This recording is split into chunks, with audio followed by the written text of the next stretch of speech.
Good morning, class. How are you today? Great.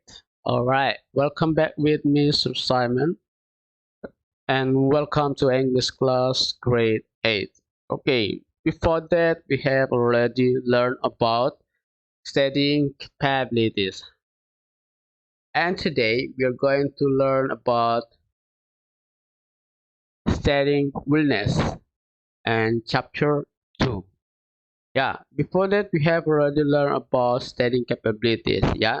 Nah, setelah kita belajar bagaimana mengungkapkan kemauan kita, maka hari ini kita akan belajar yaitu bagaimana cara mengungkapkan kesediaan, kemauan, atau sesuatu yang akan kita lakukan, ya.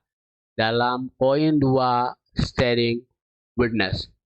Mari kita simak bersama contoh penggalan kalimat berikut ini, yaitu apa yang disampaikan oleh Puspita. Contohnya, if you need any help with your laundry, please let me know. I will come to your house to help you. Ya, nah penggalan kalimat ini merupakan sebuah contoh bagaimana kita memberikan atau mengungkapkan kesediaan kita, kemauan kita, atau sesuatu yang akan kita lakukan. If you need any help, jadi kita memberikan kesediaan kita. Jika kau membutuhkan bantuan. Kemudian, please let me know. Ya, jadi kita mau bersedia membantu seseorang. Ya, jadi kalimat ini merupakan salah satu bagian yaitu how to make a sentence about studying wellness. Nah, kita bisa lihat bersama di mana penggunaan kata will, ya, di sini Pak Guru ambil contoh 3 point, ya, 3 poin, yaitu bisa digunakan untuk waktu sekarang, kurang sopan, dan sesuatu yang pasti. For example, I will play football.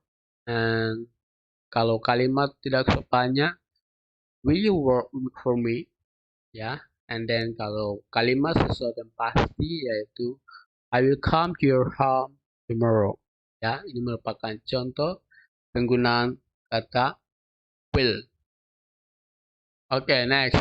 Nah, kita bisa lihat bersama how to make a sentence about studying wellness, yaitu bisa kita gunakan dalam kalimat positif. Jadi, bagaimana caranya kita menggunakan kalimat positif dalam studying wellness? Nah, kita lihat rumusnya, yaitu subject plus will plus verb one. Ya. Jadi, subjeknya yaitu I, and then will, and then verb one adalah play. Oke, and then contoh lain yaitu I will come to your home tomorrow. Subjeknya I, will, verb one-nya yaitu come. Ya, jelas ya adik-adik. Nah, ini merupakan contoh kalimat positif. Kita lihat lagi bentuk kalimat negatif, yaitu formulanya atau rumusnya subject plus will plus not plus verb one. Ya, jadi subjeknya adalah saya, will not play-nya adalah verb one. Ya, I will not play football next Sunday. Ya, jadi ini merupakan kalimat penyangkalan atau kalimat negatif. Oke, kemudian contoh lainnya yaitu I won't come to your home tomorrow. Nah, kenapa di sini ada tulisan won't? Won't merupakan singkatan dari will not. Ya, jadi kalau adik-adik mau menyingkat bisa, yaitu tinggal ditulis won't atau di depan n ada ketikan lalu ditambah t. Ini merupakan kalimat penyangkalan atau kalimat negatif. Kemudian kalimat pertanyaan, ya, bagaimana sih caranya kita menanyakan seseorang menggunakan kalimat pertanyaan? Nah, kita bisa lihat bersama sini ada sebuah contoh dengan rumus will plus subject plus verb one. Nah, caranya adalah kita tinggal memindahkan subjek ke depan daripada kata will, sehingga dia akan berbunyi will you. Kalau misalnya kita menggunakan kalimat positif, yaitu you will. Namun kalau berubah menjadi kalimat pertanyaan, maka akan berbunyi will you. Ya, jadi will-nya dipindahkan ke belakang, and then you-nya dipindahkan ke depan kata will, sehingga akan berbunyi will you. Nah, ini merupakan kalimat pertanyaan. Will you go to Jogja?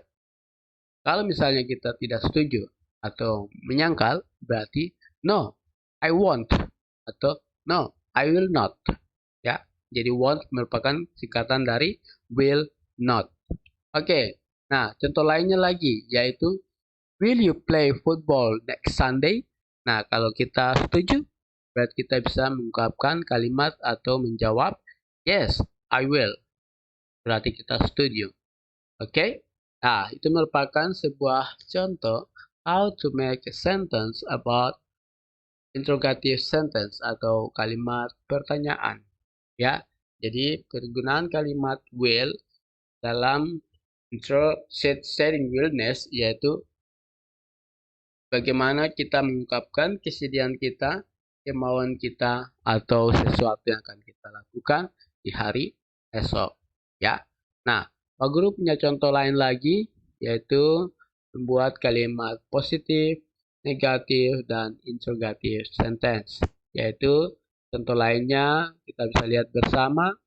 Di sini kalimat positifnya yaitu I will learn English language. Kalau misalnya tidak setuju, I will not learn English language. Kalau mau menanyakan, berarti tinggal gunakan subjek ke posisinya will, sehingga akan berbunyi will I learn an English language? Will I learn English language? Ya, sehingga akan berbunyi demikian. Ya, oke. Kesimpulan atau conclusion dari subject today yaitu bagaimana kita bisa memahami how to make a sentence about studying wellness, ya, sehingga kita bisa mengungkapkan kesedihan kita, kemauan kita, atau sesuatu yang akan kita lakukan. Ya, jadi kesimpulan materi kita di pagi hari ini about studying wellness yaitu bagaimana kita bisa memberikan kesedihan, kemauan, atau sesuatu yang akan kita lakukan di hari esok. So, our subject today is to talk about fear. Ya, jadi materi kita yaitu berkaitan dengan apa yang akan kita lakukan di hari esok.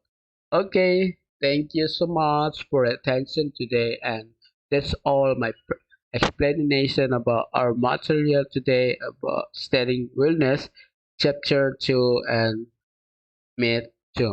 Okay, nah demikian materi yang bisa saya bagikan kepada adik-adik untuk pertemuan terakhir di chapter 2 sebelum kita melangkah ke bab ke-3 ya. Okay, thank you so much and see you